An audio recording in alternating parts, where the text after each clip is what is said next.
My wife forged my signature to take out a secret loan, and now we are facing foreclosure.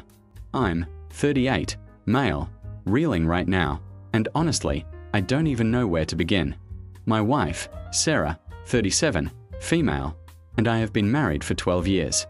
We have 2 incredible children, a daughter, 10, and a son, 7.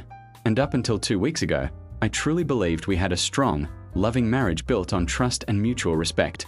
We weren't perfect, no couple is, but we always communicated, or so I thought. This situation has shattered everything, and I'm struggling to pick up the pieces. It all started with a certified letter from the bank. It wasn't addressed to both of us, it was specifically for me. I opened it, assuming it was some kind of promotional offer or perhaps an updated statement for our mortgage. What I read, however, made my blood run cold.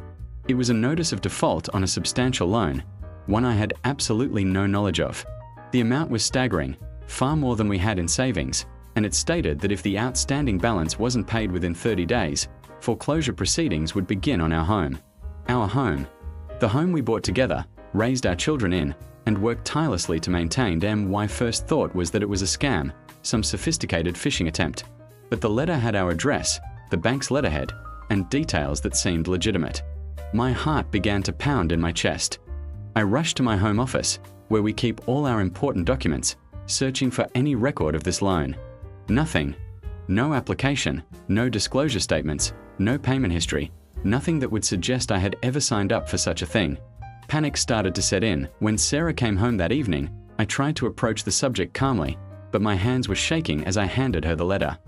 I watched her face drain of color as she read it. She looked like she had seen a ghost. Her initial reaction was to deny everything, to claim ignorance, just like I had. "What is this, John? I don't know anything about this loan," she exclaimed, her voice thin and wavering. But the details in the letter were specific.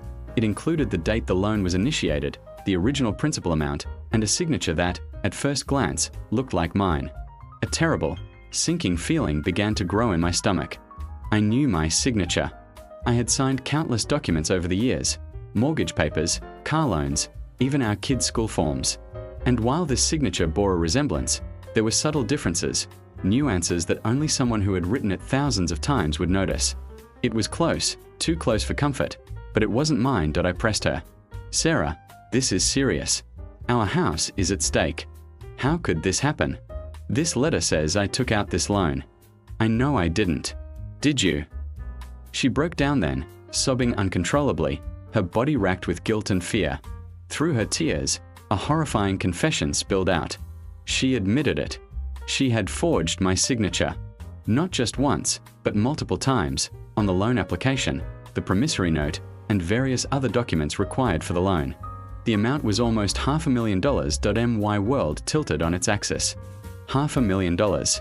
For what? Where did it go? My mind raced, trying to find any explanation, any logical reason for such an extreme and destructive act. Was she in some kind of trouble? Was someone blackmailing her? I wanted to believe there was some external force, some desperate situation that pushed her to this. But the truth was far more mundane, and in a way, far more devastating. She had been gambling. Not just a casual flutter on the lottery, but a serious, debilitating addiction to online casinos and sports betting. She confessed that it had started innocently enough a few years ago, a way to pass the time when the kids were at school and I was at work. It escalated slowly, insidiously. First, it was small amounts from her personal savings, then from our joint checking account, always carefully replaced before I could notice.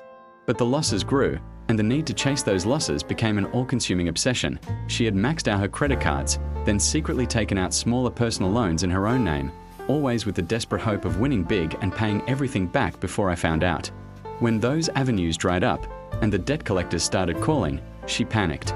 She saw our home equity as the last, best hope. She had spent months researching how to get a home equity loan or a second mortgage without my direct involvement. She admitted to practicing my signature, perfecting it over weeks, until she felt confident enough to fool the bank's notaries and loan officers. She even went to great lengths to ensure all correspondence related to the loan went to a separate PO box she had rented, and she had been diligently paying the minimums for months, using money she pulled from our joint savings until she could no longer keep up. The recent economic downturn and some unexpected household expenses had finally made it impossible to juggle everything, leading to the default that I felt like I was living in a nightmare. My wife, the woman I loved and trusted implicitly, had betrayed me in the most fundamental way possible. She had not only gambled away hundreds of thousands of dollars, but she had also put our home, our children's security, and our entire financial future at risk, all while lying to my face for years. The sheer scale of the deception was unfathomable. Every extra shift she worked, every girls' night out that seemed to run late, every time she said she was just running errands, I now questioned everything. Was she at the casino? Was she meeting shady characters to get more money? My mind raced, trying to piece together a new, horrifying narrative of our life together. The immediate aftermath was a blur of shouting, crying, and desperate apologies from Sarah. She pleaded for forgiveness, promised to get help, swore she would do anything to make it right. But making it right felt impossible. We don't have $500,000 lying around. Even if we sold everything we owned, it wouldn't be enough. Our home, our sanctuary, was on the verge of being taken from us that I contacted an attorney immediately. He listened patiently to my story, his expression grim. He confirmed my worst fears. Forgery is a serious crime, and while banks often try to resolve these issues out of court to avoid bad publicity, the fact that a large sum of money was involved and that it was tied to our primary residence made it a complex and dangerous situation. He explained that because my signature was forged, I might be able to argue that I am not liable for the loan. However, proving that she did it without my knowledge or consent would be difficult, especially since we are married and share finances. The bank would argue that as my spouse, she had apparent authority, or that I should have been aware of such a significant financial transaction. It would be a long, arduous, and incredibly expensive legal battle. Even if I won, the damage to our credit and our lives would be immense. And if I pursued legal action against Sarah, she could face criminal charges. The thought of my wife, the mother of my children, going to jail was sickening, but so was the thought of losing everything because of her addiction and deception. Our children are completely unaware of the looming disaster. They still wake up every morning, happy and oblivious, excited about school or their weekend plans. How do I tell them their home is being taken away? How do I explain that their mother, who they adore, has put us in this impossible situation? The thought breaks my heart into a million pieces that I've told my parents, 60s, who were absolutely devastated. My mother burst into tears, and my father, usually stoic, was visibly shaken. They offered to help financially, but their savings are modest, nowhere near enough to cover this kind of debt. They are furious with Sarah, understandably so, and have told me I should leave her immediately. My best friend, Mark, has been a rock. He listened for hours, offering practical advice and emotional support. He also thinks I should leave her, emphasizing that this kind of betrayal is unforgivable and that I need to protect myself and my children first. Sarah has started attending Gamblers Anonymous meetings, and she's seeing a therapist. She seems genuinely remorseful, a shell of her former self, constantly apologizing, constantly asking if there's anything she can do. But what can she do? The money is gone. The debt is real. The threat of foreclosure is imminent that I'm torn between so many conflicting emotions. On one hand, I love Sarah. We built a life together. We have beautiful children. The thought of dissolving our family, of putting our kids through a divorce, is agony. I see her pain, her regret, and a part of me wants to believe she can change, that we can somehow overcome this. I want to save our family. On the other hand, the betrayal cuts so deep. The lies, the deception, the absolute disregard for our shared future, for our children's well-being. How can I ever trust her again? How can I look at her and not see the woman who nearly destroyed everything we built? Every time I look at our daughter, drawing at the kitchen table, or our son, playing with his toy cars, I'm overwhelmed with a protective fury.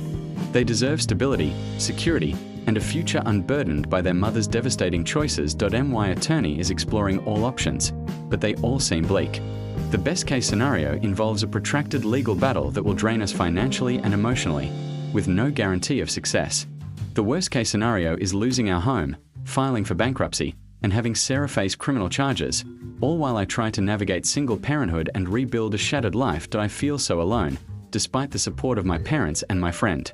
The weight of this secret, the immensity of the problem, is crushing me. I lie awake at night, staring at the ceiling, replaying every conversation, every interaction, searching for clues I missed, for red flags that should have alerted me. How could I have been so blind? How could the woman I shared my life with have hidden such a destructive secret for so long? I don't know what to do. Do I try to save our marriage, knowing that trust may never truly be restored, and that we face an impossible financial uphill battle? Do I pursue legal action against her, effectively ending our marriage and risking her freedom, but potentially saving myself from financial ruin? How do I explain this to my children? How do I even begin to move forward when our entire foundation has been ripped out from under us? I need advice. Has anyone ever been through something similar? What did you do? How do you recover from this kind of betrayal? I feel like my life is over.